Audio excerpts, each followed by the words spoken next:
સિનોર નગરમાં ગત રાત્રિના સુમારે ફરસખાનાની એલઈડી ફ્લડ લાઇટની ચોરીના સામાન્ય વિવાદે હિંસક સ્વરૂપ ધારણ કરતા સ્થાનિકોમાં ફફડાટ વ્યાપી ગયો હતો.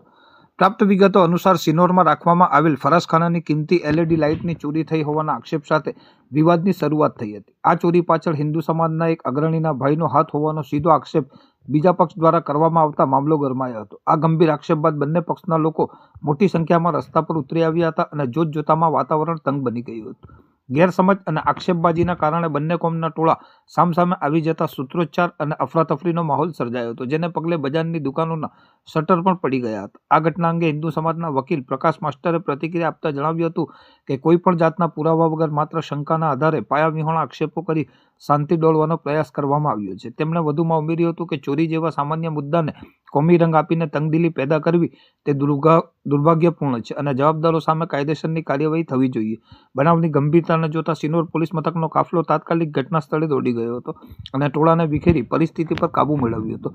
હાલમાં કોઈ પણ અનિચ્છનીય બનાવ ન બને તે માટે સંવેદનશીલ વિસ્તારોમાં પોલીસ પેટ્રોલિંગ વધારી દેવામાં આવ્યું છે અને શાંતિ જાળવી રાખવાની અપીલ કરવામાં આવી છે. ગઈકાલે સાંજના 7 વાગ્યાના અરસાની અંદર હું જ્યારે મારું પોતાનું વકીલાતનું કામ પતાવીને ઘરે આવ્યો સિનોર, તે સમયે હું હાથ પગ ધોતો હતો અને પાછળ મારા ઘરની પાછળ ઝઘડા થતા હતા. તો હું ત્યાં ગયો અને શું થયું છે એ જોવા માટે ત્યાં ગયો. તો ત્યાં જઈને પૂછતા એક ભાઈએ મને કીધું કે તમારા ભાઈએ હેલોજન લઈ લીધા છે. તો મેં કીધું તમારા ઘરે સીસીટીવી છે તો તમે તેમાં જોયું ને? કે અમે ભૂવા કને જોયું છે. એટલે મેં કીધું કે ભાઈ એક કામ કરો, આપણે પોલીસ સ્ટેશન ચાલો, જે લીગલી છે તે કરો. આટલું કહેતા પછી મેં એમને પોલીસ સ્ટેશન મોકલ્યા અને મારી જોડે મેં એવું પૂછ્યું કે ભાઈ મેટર શું છે, મને હકીકત કહો.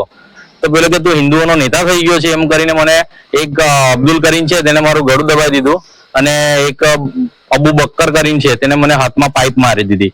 અને જેવી પાઇપ મારી એટલે મારી મમ્મી અને મારા વાઈફે આ જોયું ને એ લોકો બંને મને બચાવવા માટે આવ્યા. તો મારી વાઈફને અને મારા મમ્મીને પણ એ લોકોએ એમને પર ગળા ભાડુનો માર મારેલો છે.